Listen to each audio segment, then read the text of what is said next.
Question करते हैं, एक डायग्राम बना लेते हैं।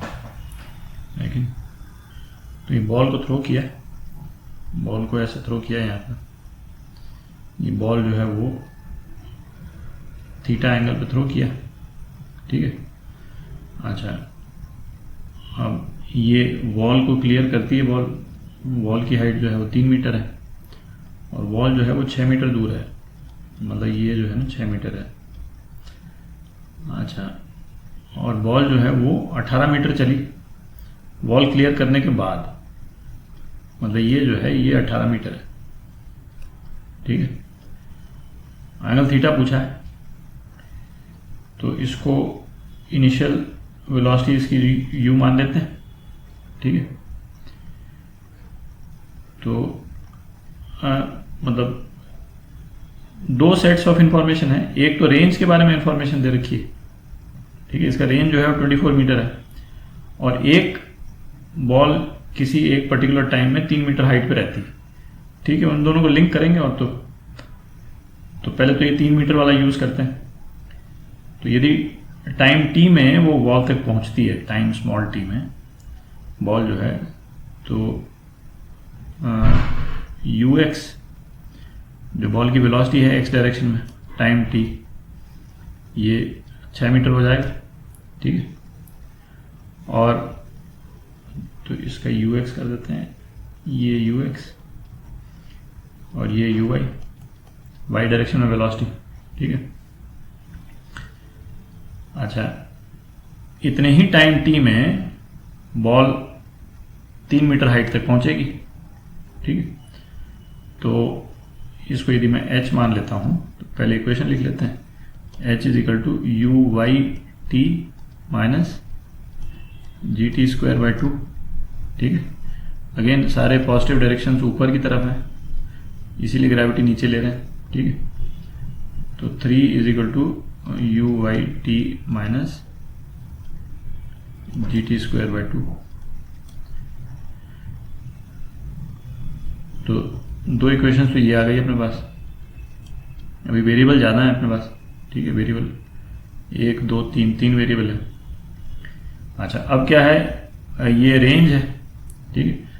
तो सपोज ये कैपिटल टाइम t में बॉल जो है वो रेंज ट्रैवल करती है कि नहीं, पूरा रेंज ट्रैवल करने में कैपिटल टाइम t लगता है। तो ux इंटू टी जो है वो रेंज के बराबर है, और वो कितना है 24 मीटर, ठीक है। एक तो ये हो गया। अच्छा, और बॉल जो है वो हवा में कितना टाइम रहती है ना, इसी यही कैपिटल टाइम t में तक बॉल हवा में रहती। तो कैपिटल टाइम t बेसिकली कितना हो गया, यू वाई बाई ग्रेविटी, इतना टाइम बॉल को लगेगा ऊपर जाने में, है कि नहीं, v is equal to U minus 80। ये तो क्लियर है। तो ट्वाइस ऑफ दिस, इतना टाइम लगेगा बॉल को हवा में रहने में, इसमें तो कोई दिक्कत नहीं, ठीक है। तो ये दो इक्वेशन ये और हो गई अपने पास में। तो ये कितना हो गया, यू वाई जो है वो 5t हो गया, ठीक है। अब t की वैल्यू यहां से हटा करके ना यहां डाल देते हैं, ठीक है, यहां से, है ना। तो ux into U Y by 5, ये कितना हो गया 24 हो गया, दिख रहा है 24 हो गया।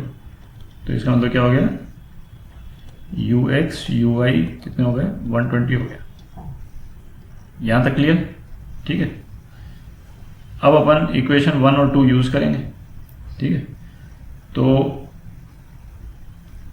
इक्वेशन 1 से t की वैल्यू लेकर के हम 2 में डाल देते हैं। इक्वेशन बेसिकली अपने को थीटा निकालना है ना, तो ux uy निकल जाएगा तो थीटा निकल जाएगा, वही कोशिश कर रहे हैं अपन। तो यहां से टाइम की वैल्यू लेकर के इसमें डाल देते हैं। तो ये कितना हो जाएगा, 3 इज इक्वल टू ये uy है ना, टाइम 6 बाई ux है ना, माइनस g बाई 2, इसको 5 कर देते हैं, है ना, टी स्क्वायर मतलब 6 स्क्वायर बाय ux स्क्वायर, ठीक है, कोई दिक्कत नहीं। अब यहाँ से जो है ना यू वाई की वैल्यू लेकर के यहाँ डाल देते हैं। इक्वेशन नंबर 5 से यू वाई की वैल्यू लेकर के यहाँ डाल देते हैं। तो ये कितना आएगा, 3 = 120 अपॉन यू एक्स, ठीक है, तो 6/ux माइनस ये 36 × 5 180/ux²। तो केवल ux² रह गया, ठीक है। तो ux² जो है वो आपका आ जाएगा टोटल इसमें 180 आ जाएगा, ठीक है। इसको आप सॉल्व कीजिएगा, है ना। ux² यहाँ मल्टीप्लाई करके यहाँ पहुँच जाएगा, ये 720 माइनस 180 हो जाएगा, 540 हो जाएगा।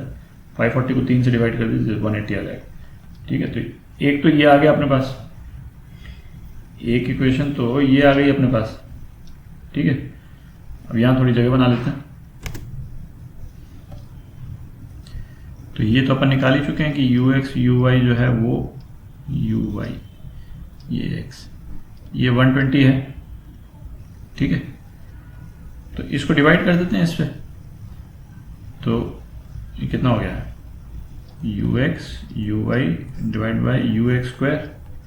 इस इक्वेशन में डिवाइड कर देते हैं, तो ये कितना 120/180 है कि नहीं। तो uy/ux 2/3 आ गया, ठीक है।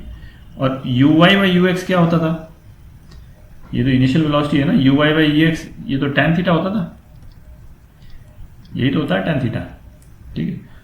थीटा कितना हो गया, tan 1 2/3, है ना। ये आपका आंसर हो गया, ये जो है ये आपका आंसर हो गया। अच्छा, इस क्वेश्चन को ना हम मतलब है ना, अपन तो कोशिश करते हैं कि कोई फॉर्मूला वगैरह यूज नहीं करना पड़े, ठीक है। ये क्वेश्चन आप चाहें तो आप वो जो ट्रेजेक्ट्री ऑफ प्रोजेक्टाइल वाला एक इक्वेशन थी अपन ने शुरू में निकाली थी, है कि नहीं। ट्रेजेक्ट्री ऑफ प्रोजेक्टाइल कुछ इस टाइप की है ना, tan थीटा x माइनस कुछ फिगर x², इस टाइप का एक इक्वेशन अपन ने निकाला था। तो उसमें फिर 3 और x की वैल्यू पुट करके और फिर कुछ करके आप वैसे भी निकाल सकते हैं, बट हम यहाँ पे कोशिश है ना करनी चाहिए कि बिना फॉर्मूला यूज करें। अपन ने इसमें यहाँ पे किसी भी क्वेश्चन में इंक्लाइंड प्लेन वगैरह कोई भी क्वेश्चन है, अपन ने कोई भी फॉर्मूला नहीं यूज किया, बेसिक फॉर्मूला यूज किए, बिल्कुल सिंपल वाले। तो अप्रोच वही रहनी चाहिए, बाकी है ना ये पर्सनल चॉइस होती है स्टूडेंट्स की, वो कैसे भी कर सकते हैं।